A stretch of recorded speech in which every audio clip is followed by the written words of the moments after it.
Tonight on Randy's Old Time Radio Shows, step back into a world where shadows whisper and every heartbeat echoes with suspense. From haunted mansions to the dark corners of the mind, CBS Radio Mystery Theater invites you to step beyond the ordinary into mysteries that chill, thrill, and keep you guessing until the final twist. Tonight, the curtain rises on another tale where the unknown is waiting just for you.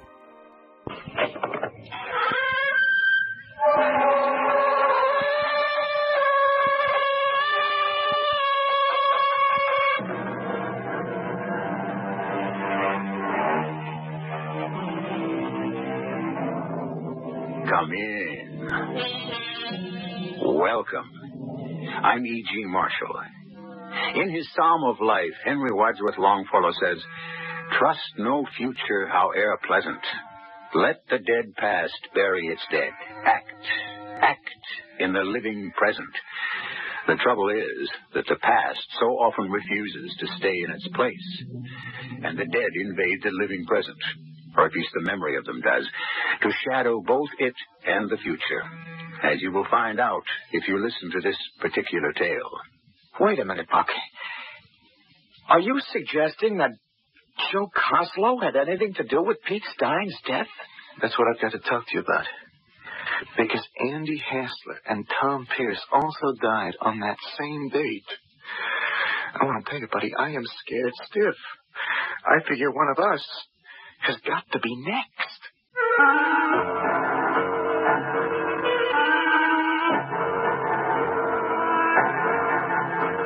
Our mystery drama, This Deadly Fraternity, was written especially for the Mystery Theater by Ian Martin and stars Jack Grimes. I'll be back shortly with Act One. Wants to guide you. Books are their business. Check out the library. It's filled with success stories. A public service message from the American Library Association and this station.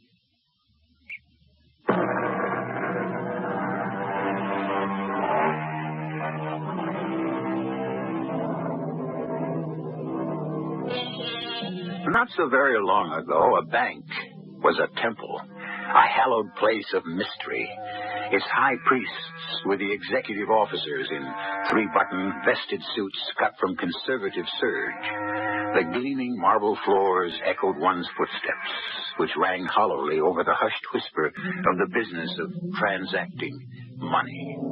Most banks are very different today. In the hustle of advertising, the giveaways, the constant battle to win depositors. But not all.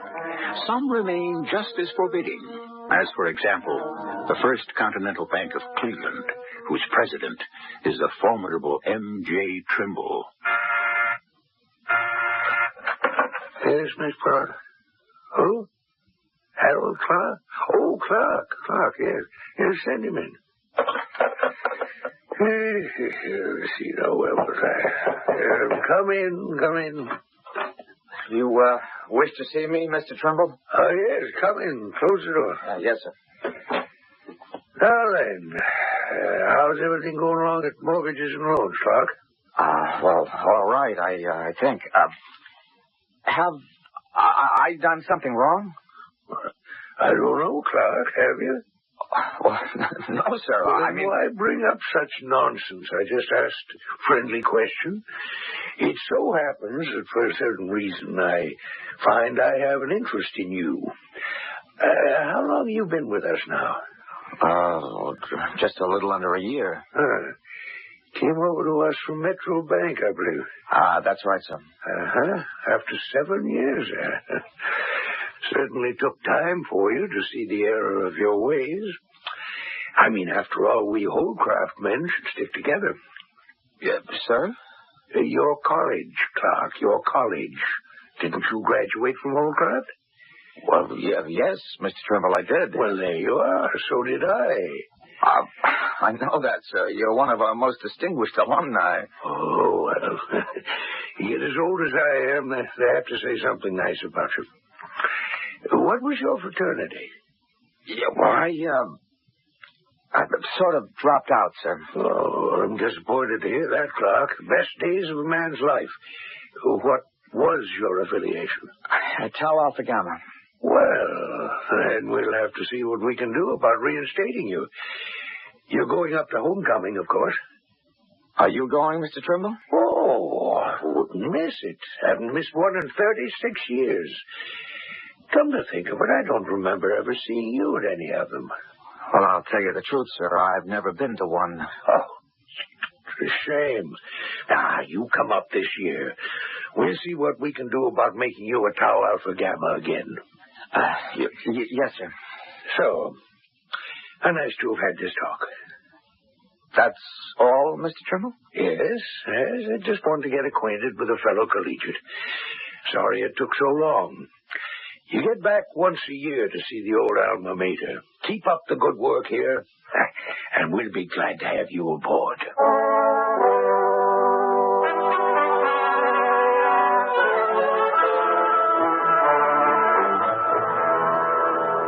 I don't see what's got you in such a lather, Harry. Helen, I just got through telling you. So your boss suggests you should go off on a little jaunt to your college homecoming. What's so terrible? He didn't suggest. It's an order. All right. If it'll keep the old boy happy, it's no skin off your back, is it? You might even have a good time. I won't have a good time. All right, then. Don't go. If I want to keep my job, I've got to go. That's the message I got today, loud and clear. Nonsense. Oh, it's true. Sometimes I wonder about you, Harry. Huh? Honey, what is it makes you so uptight all the time? You're like Chicken Little, always afraid the sky is going to fall on you. I'm sorry, Helen. I always have the feeling that something haunts you. Way down deep, like it was something you buried a long time ago and keep being afraid wouldn't stay that way. Oh, now you're being silly. There's hardly a thing in my life you don't know about. There's nothing wrong with us. I'm terrified there is. What do you mean? Is it because I've never given you a child? Oh, come on, honey. We've had that out long ago. One of these days... Oh, come on, honey. When it's meant to, it'll happen. Now, in the meantime, who's complaining? I guess maybe I am. Oh. I find it gets sort of lonely around the house days, and now that you're going off on a weekend jaunt with the big boss and starting to plan nights out with the boys. Hey, hold on, wait a minute. I'm not going with MJ. I'll have to get there by myself. And what's all this about going out nights with the boys? Well, is it one of the ideas you're going to join up with your old fraternity again? No. But I thought that was part of MJ Trimble's master plan for you. I don't want to have anything more to do with Tau Alpha. Why? Didn't you have a good time there? No. Yeah. I mean, it's not my style. I think maybe you ought to make it your style. Look, let's stop talking about it. It just doesn't matter. I think it does. No, I'm not going. Harry, there's that old bugaboo again. Why are you so afraid of going back to a college you graduated from with honors? It isn't the college. I'll get it. Hello? Hello? Mrs. Clark? Yes. MJ Trimble here. I wonder if I can speak to your husband. How do you do, Mr. Trimble? Of course. It'll just take a moment to get him. He's in the other room. Who is it? Why did you say I was in the other room? It's Mr. Trimble. And I wanted to give you a chance to think before you talk to him. Why? What does he want? I don't know. But before you answer him, think, darling. Oh, for heaven's sake, Helen, give me the phone. Hello, Mr. Trimble. Clark? Boomer Johansson just called me, and he won't be able to make it next week. He'll be out of the country on State Department business. You remember the old Boomer? Yeah, well, I don't believe The class of 38. Old Crab's first All-American. Anyway, since he had to cancel, that means there'll be an empty seat on our bank's jet. So, I'll fly you up and fly you back. Can I count on you? Well, yes, Mr. Trimble. That's very kind of you, sir. Nothing at all, my boy. Just gives you a notion what a fraternity brother can mean to you. Especially a big one. I'll have my secretary give you the flight time and any other pertinent details. Well, what happened? Well, he hung up. What do you want? He wants to fly me up to the homecoming. And you accepted. I didn't know how not to. Oh, honey, I'm glad you did. I promise you, you'll never regret it. I sure hope so.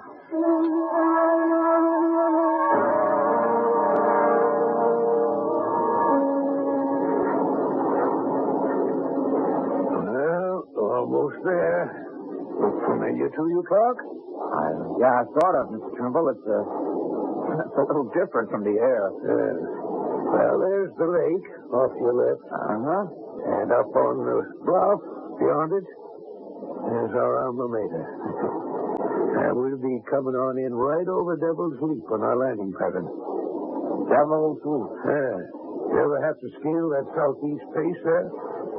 No, sir, I never did. Oh, that used to be one of the big features of Hell Week. Well, I cut it out some years ago, probably before your time. Well, maybe they were right. A couple of weak sisters took some bad falls there. One of them was killed, I think. Still in all, it was a real thrill for a fellow to climb that bleak old rock face. Give you a sense of power, belief in yourself. And I suppose they took it easier on you in your day. The hazing, I mean. No, sir. It was pretty tough. You minded that? Oh, no, sir, I didn't. Not then. Oh, look there. Well, what's that, sir? Don't you recognize it? Right near the bluff? Last house on the road there. That's the old tower house. Recognize her now? Never forget it.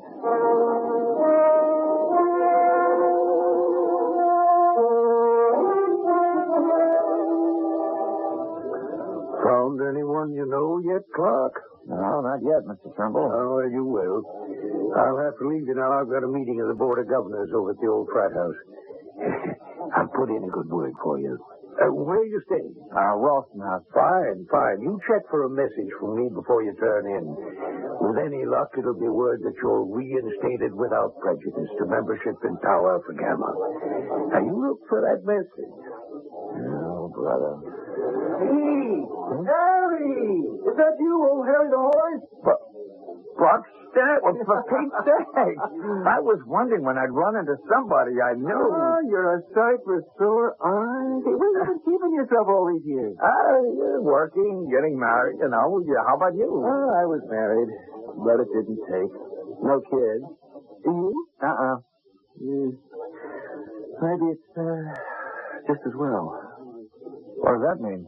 No, forget it. This isn't the place. But later, I gotta talk to you. I'm glad I found you here. I don't know why I came. There's many memories. Any of the others here? No, we're all that's left, Terry. What? What about Tom Pierce? Oh, he died a couple of years ago. Drowned. Gosh.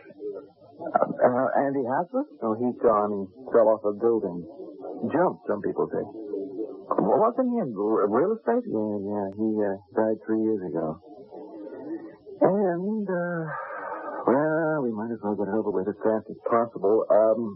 Pete Stein died in the hospital after an appendicitis attack last year. Oh, man. Well, that only leaves Joe Coslow. Any idea what happened to him? I lost track of him after the Army busted him. Busted him? They stuck the killer in the brig. Silly old nickname. For what? For manslaughter. He half killed a recruit. His nickname wasn't so silly. The leopard never changes his spots, I guess. Is he still in the brig? No. How do you know? Well, after Pete Stein got his, I got an Army buddy to check for me. Coslow stretch was over September 28th, 1976. 17 days before Pete died. October 15th. October 15th. That's the same day that Phil Fowler... Yeah. Oh, are you suggesting that the killer had anything to do with Pete's death? That's what I got to talk to you about. Because Andy and Tom died on the same date, too. I'm going to tell you, I'm scared stiff, Harry. I figure one of us has got to be next.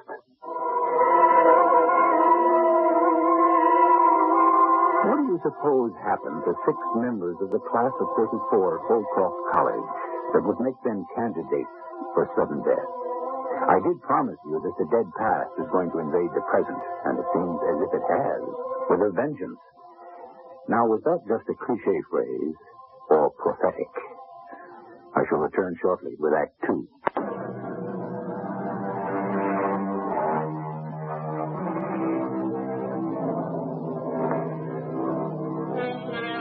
It's a bright fall afternoon in late October, mild and balmy. The last rosy glow of Indian summer.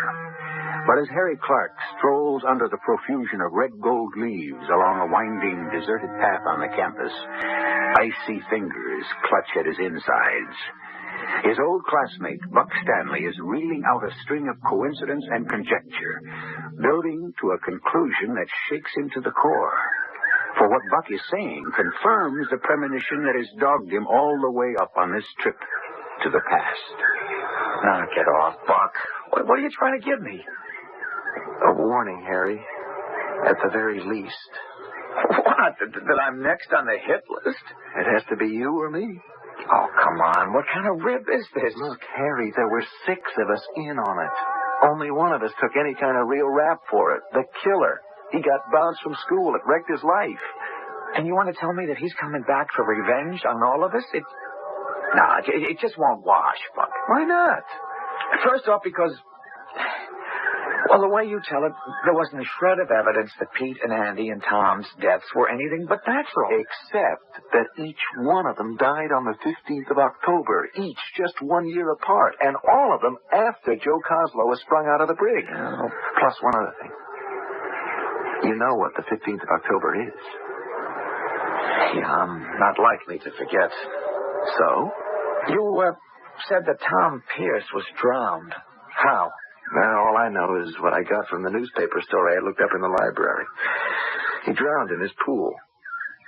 What about Andy? I didn't see anything about it. Where did he fall from? Oh, some 2-bit hotel. They kind of hushed it up as much as possible. I went to the funeral. You remember he married Sarah Templeton? He did? Yeah. She took it pretty bad. I got the notion he'd been messing around with some other dame. Suicide? I thought so then. Well, now you don't think he jumped. You think he was pushed. Yep. And you don't think Tom just drowned by accident. You think the killer helped him somehow. Yep. Well, if you don't believe it was an accident, it could have been suicide also, couldn't it? It could. And Pete, a ruptured appendix. You can't make murder out of that. They all died on the same date, Harry. Now, how far can you stretch coincidence? It doesn't have to be coincidence. Let's be sensible. Look, after what happened, none of us were ever quite the same. We've all carried our own guilt feelings, I guess. I know I have. About Phil Fowler. Yeah, I'll never get that kid out of my mind. Neither could Andy and Tom, it looks like. You're telling me they took their own lives because they were remorseful or something? All your old Army buddy told you was that the killer was supposed to be released on September 28th, 76. We don't know he was.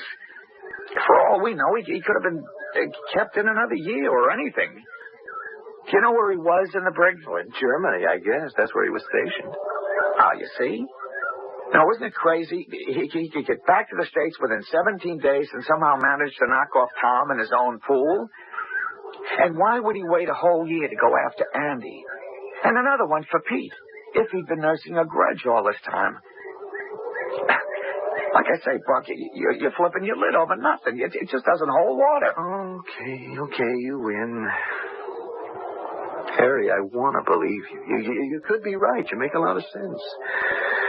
Keeping a thing like this bottled up, I suppose a guy does get wacky ideas. And that killer Kozlow. Yeah, he made the same impression on me, but we were kids then. He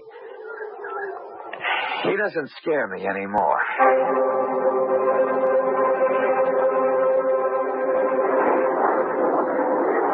How'd you enjoy your weekend on the old campus, son? Well, I don't know if I can quite tell you, Mr. Trimble, how much. Teach you to stay away from homecomings, eh? I guess. You look a whale of a lot better than when you came up. You feel better? Yes, I do, sir. I got a lot of things straightened out in my head. I'm going to tell you something frankly, Harry. When I put up your name for reinstatement and they opened the books for me, I was shaken. Here I was, sponsoring or trying to sponsor someone who walked out on us in the middle of his sophomore year. Now, don't interrupt me. You know me. I couldn't leave it like that. So I started digging. And the whole story came out. About Phil Fowler? Yes. Unfortunate thing. Terrible thing. Nobody's fault. Or if anyone's the culprit was suitably punished for it, that should be the end of it. It's a matter I hope is closed for the rest of my life.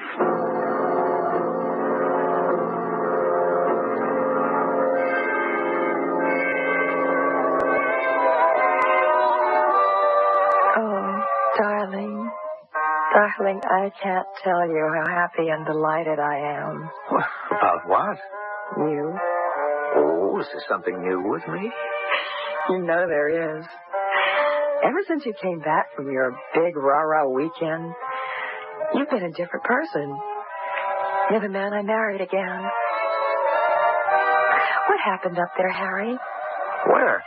At dear old Holcraft. Something I do have to tell you, Helen, someday. Why not now? No, not yet. Going back, I got a couple of things in perspective, at least. I should have gone back years ago, then it mightn't have haunted me so much. I don't want it to start haunting me again. Why don't you tell me? Oh, okay. Let me turn off the radio. When I went to Holcroft, there was a guy 2 classes ahead of me called Joe Kozlow. He looked like King Kong. I was scared of him. We were all scared of him. He could have broken any of us in 2. We called him Killer Kozlow. Wasn't he a football player? Yeah. Holcroft's only 2-time All-American, a fullback. The guy was a twisted, terrifying bully. I ought to know. He was the one who put me and all my closest friends through our hazing when we were bid to Tau Alpha Gamma. He was a fraternity brother of yours? We belonged to the same fraternity. He was no brother. He was just what he was nicknamed. A killer. You mean he hurt you? Tom Pierce, Andy Hassler, Pete Stein, Buck Stanley, me. And we all had scars enough to prove that, but they don't matter. They didn't last. Phil Fowler wasn't so lucky. I don't think I've ever heard you mention him. Oh, you haven't. I've been too ashamed to. Why? Because we killed Phil. All 6 of us killed him. Well, what do you mean? 5 of us were sophomores. Killer was a senior. He organized all the hazing. He liked that. And he had everyone so intimidated we were scared to question him. It was the end of Hell Week, and Phil Fowler was freshman pledged to us. We were the fraternity to belong to on our campus. And to get in, any kid was ready to bust his butt. So the killer was going to make sure he did. Over our objections, he decreed Phil had to go through a trial by fire. What does that mean? Well, he made Phil strip and told us all to light cigarettes. Then he told Phil we were going to grind them out on his bare skin after he was blindfolded. Oh, the rest of you went along with that? It was a trick, Helen, just mental suggestion. All we'd have done was touched him with a piece of ice. I don't understand. The power of suggestion. You conditioned the victim so that he thinks he's being burned. But just the same, none of us wanted to go through with it. And did you? No. Because Phil was so scared that while we were arguing, he ran for the door and took off into the night. Did you go after him? You're darn right. Listen, it was October 15th. We'd had a cold snap that year, and it was below freezing. And Phil was in his birthday suit. You found him and dragged him back? We didn't find him. It was a pitch-black night, and there were thick woods between the Fraternity house and the lake. The whole killer was fit to be tied, but we were all relieved. Till the next morning. The next morning? There's a bluff called the Devil's Leap right near the Tau Alpha house. It's a 200-foot drop to the lake shore. They found Phil there with a broken neck. In the dark, he must have run right off the cliff. Oh, how awful. There was an investigation. Very hush-hush, of course. And the verdict was accidental death. Only it wasn't. We killed him. But you didn't. It was all that killer Coslow's fault. That's what the chancellor and the deans decided. Tom and me and the others were allowed to stay on at college. Coslow was expelled. He promised us all he'd be back someday to get even with us. But he never did. No. I kept thinking he would, but as the years went by, I accepted it as just a threat. And that's what you told your friend Buck. Because I believed it. Then. You don't believe it now? No. I've carried the guilt too long. I'm terrified that somehow it's going to catch up with me. How? I don't know. If the 15th comes and goes, then maybe I can relax. And if it doesn't? Well, there's a 50-50 chance I won't be around to worry. Because if Joe Coslow is on the loose and out for revenge, it's only a question which one of us will be first. Buck Stanley or me?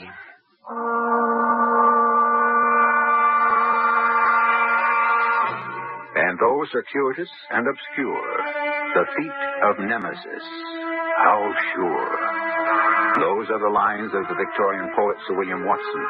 And Nemesis is the ancient Greek goddess of retribution, who takes many forms. Is the form in this case the hulking figure of the brooding, brutal killer Coslow? I shall return shortly with Act 3.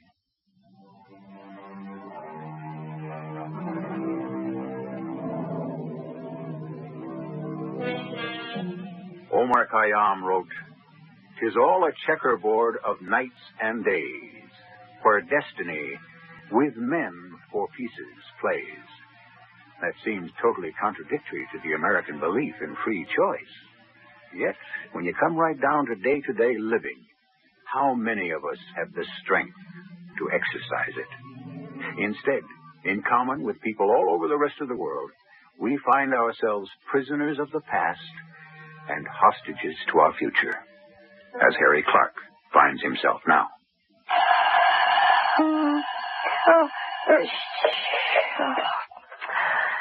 Harry? Harry? 7 o'clock. Time to get up. I don't want to get up. You don't want to be late for the bank, do you? Oh, I didn't mean because of the bank. I think I'm afraid to get up. Why? Oh, you know what date this is? I know. Darling. What? Promise me something. What? I know the day has got to be lived through. But once we're through with this 15th of October, can we please wash it out of our lives for good? Yeah, I hope. I hope as much as you that we can. Will you be late tonight? Yeah, probably. I'll be reconciling the books and we'll all be locked in the cage till they prove out. That's good. Huh? You'll be safe.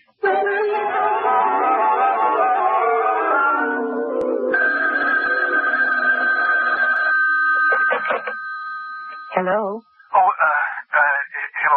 Is this Mrs. Clark? That's right. This is Buck Stanley. I'm an old friend of your husband's. Oh, yes, I know.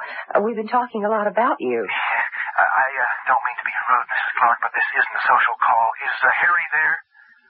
No, I'm sorry. He's at the bank. Oh, well, look, could you give me the number? It wouldn't do any good. You couldn't reach him. Oh, when can I reach him? Well, I could give him a message as soon as he gets home. All right. Tell him to call immediately. I'll be waiting. My number here is code 901-555-5111.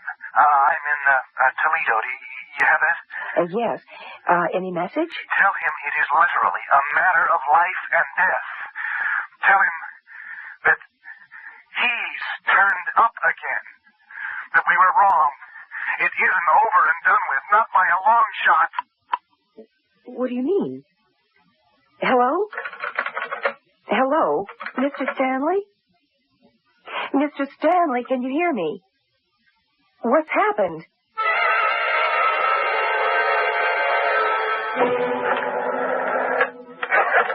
What time did Buck call?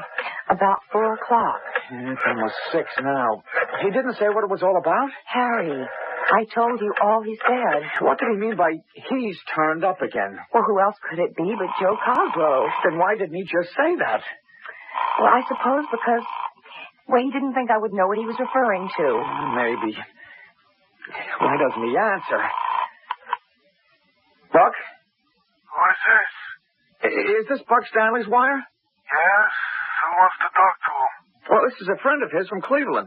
What's the name? Harry Clark. Who's this? This is Detective Sergeant Kennelly, Mr. Clark. I'm afraid you can't talk to Mr. Stanley. Why not? Because he's dead. Dead? How? Well, I can't answer that all the way. We just got here. All I know so far is he was shot with a .45 caliber revolver, Army issue. You mean he took his own life? Well, I can't tell you that either. Sir, do you have any reason to suspect he might not have? That someone else was involved? Well, I hope that any suspicions I might have are wrong. Where would I find you in Toledo, Detective Kennelly? At the 17th Precinct, but... I'd rather drive to Toledo and discuss that in person. What's happened? It's Buck Stanley. He's dead. How? That policeman on the phone said suicide. Oh, well, so why do you have to go to Toledo? To see for myself, Helen. Darling, this whole thing has become an obsession with you. Oh, I don't blame you. It was a terrible thing, that young boy meeting his death the way he did. But it was an accident. An accident that would never have happened if he hadn't been scared out of his wits. You are just determined to punish yourself for what happened, Harry. No matter what I say. It's psychotic to carry such a guilt. It's an obsession. Never mind about me, Helen. Let's just stick to killer Joe Coslow. Whatever remorse he feels about that poor kid, Phil Fowler, is all swallowed up in his fixation that he took the whole blame and we railroaded him. If anyone has an obsession, it's him. And if I'm right, I have to be the next because I'm the only one left. Do you want him to kill me, too? No. All right, then somehow he's got to be stopped. That's why Toledo. To see if I can get the police to do it. Because if I can't... If you can't? Then I'll have to find him wherever he is and kill him first.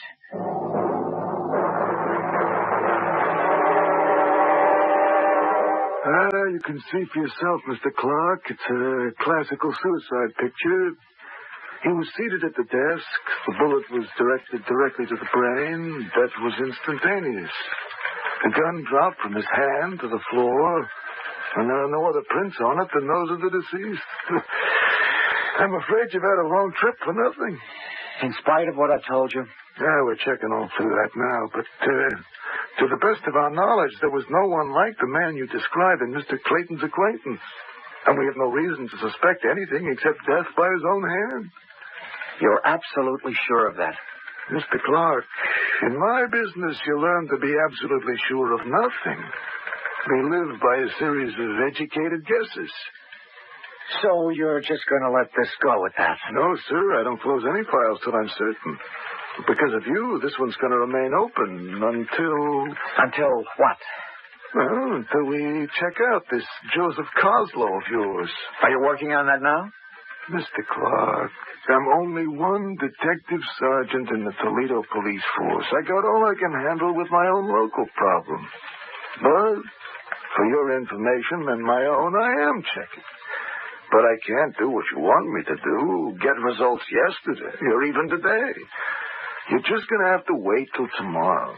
And the best I can promise you is I'll stay on it and keep in touch. It's awfully important to me. Yeah. You drew me a picture. I believe my life depends on it. Sir, if I get word, I'll be in touch. And if I don't hear from you? Then we're both out of answers. And that's what we got to live with.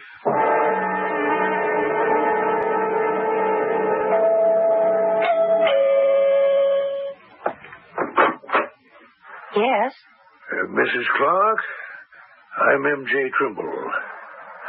Oh, yes, from the bank. Won't you come in? Thank you, my dear. I just wanted to have a few words with your husband. Oh, I'm so sorry. Harry isn't here. Oh, he's not? Do you expect him home soon? I'm afraid not. He had to drive to Toledo.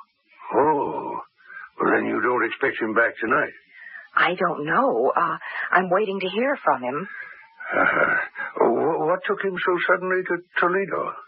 Well, he got news that an old friend, a fraternity brother of his, had died. Joe Coslow? Oh, no, his name was Buck Stanley. But why would you mention Joe Coslow? I had some news about him, and I thought your husband would like to hear. What? Well, let me explain a little first. When I dragooned your husband into going up with me for homecoming, I had no idea what sad memories our fraternity had for him. Subsequently, I found out. In proposing him to return to our membership, the story came out. That a young boy died. Yes. And who did you conclude was responsible for that, Mr. Trimble? If anyone, I'm ashamed to say the system. Well, that's a generous admission, but how does it help anyone who was the victim of the system, like my husband? Well, since I'm part of the hierarchy, what else can I do but accept that the basic guilt is mine? Well, it would be a little late to tell Harry that. He's borrowed all the guilt for himself. Well, that's ridiculous, and it's why I'm here tonight. Oh? I wanted to tell Harry that the man who created this whole issue in the first place is dead. Joe Coslow? Yes. He's been dead for the last 5 years. How? Well, there was a fire in the jailhouse in which he was assigned 2 days before his sentence was up, in 1976. He died in that fire. Are you sure? There's no doubt. His body was identified through dental work and fingerprints, bone scans. Joe Coslow is dead. I wish there was some way I could get in touch with your husband. Maybe there is. We could call him through that sergeant of police at the precinct in Toledo. Yeah, this is Detective Sergeant Kennelly. Oh, Mrs. Clark. Yeah, sure. No, your husband was here, but he left to drive home to Cleveland over an hour ago. What? No. Well, we talked about the guy Coslow, but neither of us knew he was dead. He wanted me to look into that, but to tell you the truth, I told him I would just to keep him happy. Huh? Well, because it was an open and shut case of suicide. No way it could have been murder, no matter how much your husband wanted to make it look that way. What? What do I mean by that? Well, let me just lay it on the line, Mrs. Clark. Your husband has a guilty conscience for something that happened all them years ago, and he'd like to lay the blame off on somebody else. Only it don't work that way. That's something he's got to learn to face.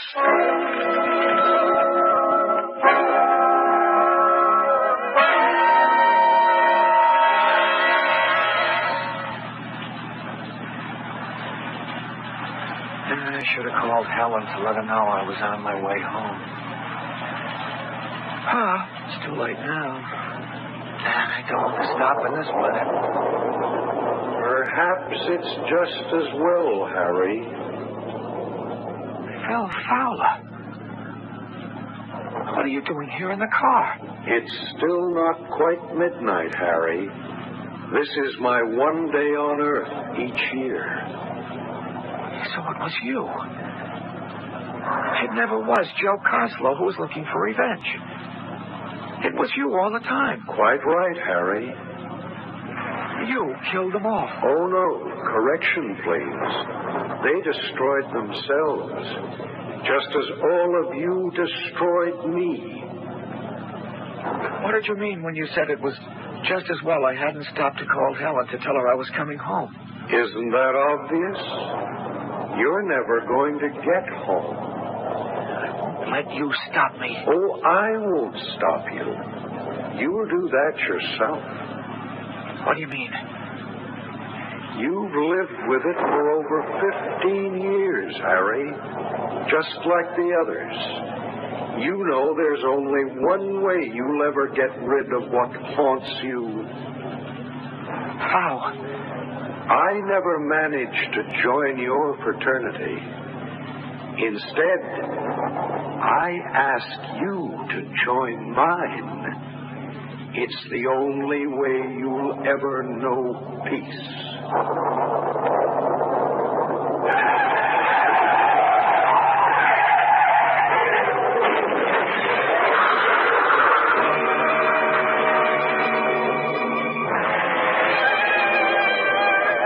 There were many tragic automobile accidents on the night of that October 15th. Highway police had issued a traffic advisory because of weather conditions. Harry Clark's death from the skid that sent him hurtling through the guardrail and into the ravine below was only another statistic. But was it an accident? Or was he called, just as all the others who bore the guilt for a boy's death so many years before? I'll be back shortly. I'm Susan Anton. It's a good feeling to sleep the night away on a perfect sleeper's Pillow Soft is the ultimate in sleep. Unique extra thick cushioning for heavenly comfort on top. Ultra firm support inside. Perfect sleeper Pillow Soft. Firmness that feels good. Be a perfect sleeper. Buy a perfect sleeper. Perfect sleeper. Buy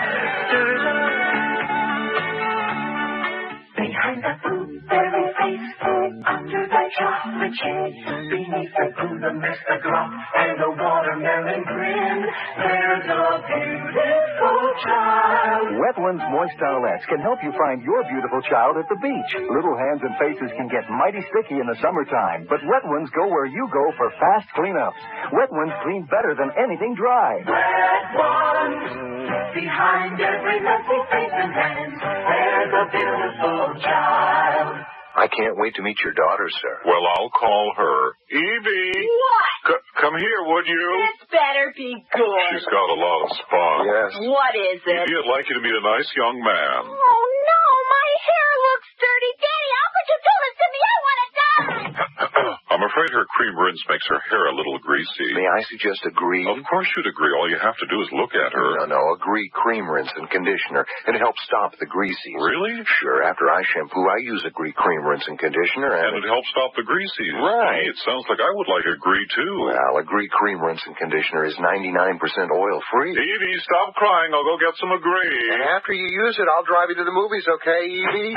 No. Why not? Because you got a creepy car. What? It's a brown station wagon. I hate stations. Some conditioners contain oils that can cause the greasies, but Agree Cream Rinse and Conditioner is 99% oil-free. And try Agree Shampoo. It helps stop the greasies, too. I'm glad you decided to come to the movie. Your hair looks great. Thank you. And I love your station wagon.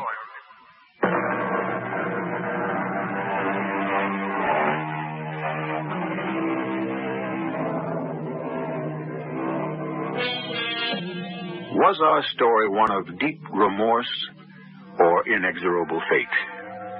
I don't know. I leave you only with another quote from Omar Khayyam. The moving finger writes, and having writ, moves on.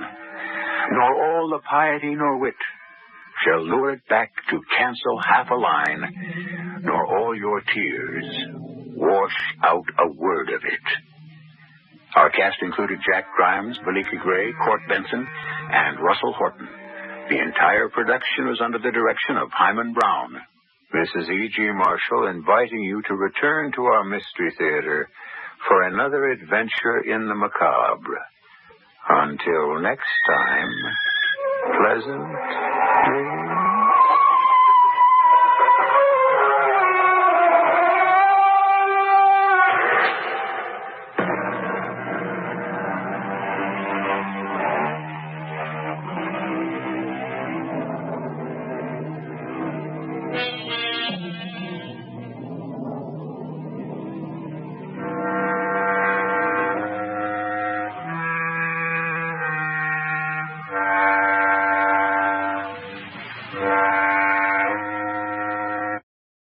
Well, folks, that's all for this episode here on Randy's Old Time Radio Shows.